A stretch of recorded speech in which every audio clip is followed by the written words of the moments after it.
The Forest of Lost Souls. My name is Emma, and this is my story. It was almost midnight when I finally reached the edge of the forest. They called it the Forest of Lost Souls. No one dared to enter after dark. I had heard the stories all my life. Warnings from the village elders. Tales of people who walked in and never walked out. But I didn't believe them. I wasn't scared. I needed to prove to myself that I could face whatever was inside. The air was colder here, but not just the normal cold of a late autumn night. It felt sharp, like the chill was crawling into my bones, digging deeper than any winter frost.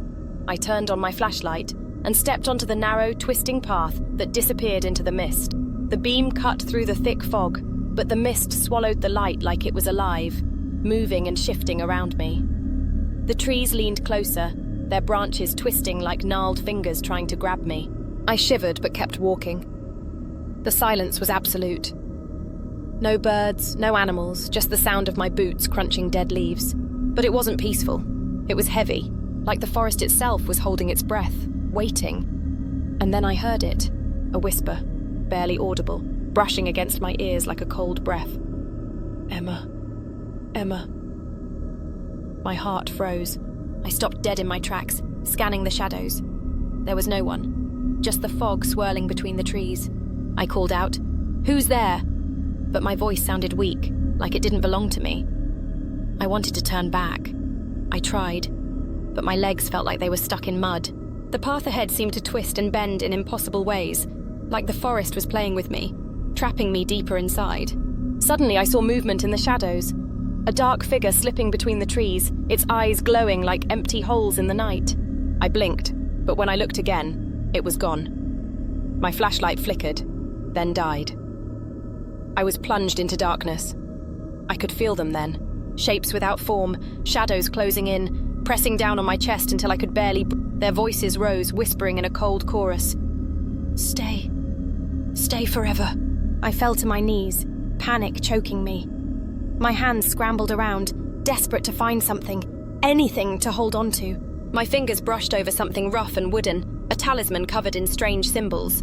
I grabbed it, feeling a faint warmth pulsing through it, like it was alive and fighting back the darkness. The shadows swirled around me, growing thicker, their whispers turning to low, cruel laughter. I forced myself up and ran blindly through the trees. Branches scratched my face and arms. My feet sank into the muddy ground.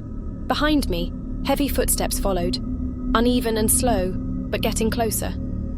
Every time I dared to glance back, there was nothing but darkness. The path twisted unnaturally, leading me deeper into the maze. I was lost. Then suddenly an open clearing appeared. In the center stood an old wooden cabin, half collapsed and draped in moss and vines. Its door was cracked open, and a faint, sickly yellow light leaked out. I looked back. The shadows were almost upon me. No choice. I stepped inside. The air was thick and musty, filled with the smell of rot and something worse. My flashlight flickered back to life, illuminating walls covered in strange, writhing symbols that seemed to move just out of the corner of my eye. A voice whispered from all directions, low and urgent. You came. Now you stay. I turned around. Nothing but darkness. The cabin felt alive, pulsing with a terrible hunger. And I realized I was trapped. I took a deep breath and stepped onto the creaking stairs beneath the trapdoor. Each step groaned like it hadn't been touched in centuries. The air turned warmer, thicker, like I was being swallowed by something massive and alive. My flashlight flickered, once, twice, then died completely. Only the talisman I found in the forest lit the way now. The whispers followed me downward. When I reached the bottom, the air shifted. The walls weren't wood anymore. They were stone, wet, breathing stone, covered in symbols etched in something dark. Something I didn't want to look at too closely. In the center of the chamber, carved deep into the ground, was a pit, blacker than shadow. A hollow that didn't reflect any light. As I got closer, I could hear something. Breathing, sleeping, waiting. Then it appeared again. He stepped from the shadows without a sound. He pointed toward the pit, and then I saw them. Figures trapped in the walls. Faces, some screaming, some frozen in terror. That's when I realized they weren't just trapped. They were alive. Their souls were being fed to the thing below, and it wanted me next. I backed away, shaking. No, I whispered. I didn't choose this, but he was already behind me now. His voice whispered into my skull. Yes, you followed the trail. You accepted the mark. You're already his. The talisman in my hand burned white hot. The glow flared, and for a split second, I saw it. The thing in the pit. Not a creature. Not a demon. Something older. A mouth that spanned the void. Thousands of teeth.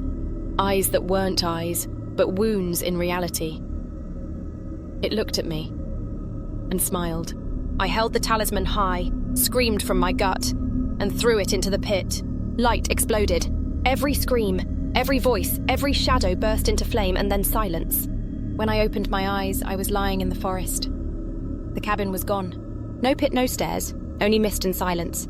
I stumbled to my feet, shaking, bleeding from my ears. The talisman was cracked in my hand, still warm. The forest behind me looked still, dead. I walked until I found the road. I don't remember how long it took. No one believed me. They said the forest hadn't stretched that far in years, that the trail I described hadn't existed since the 1800s. But I know the truth. I know what I saw. And sometimes when I look in the mirror, I don't see me anymore. I see him, still smiling.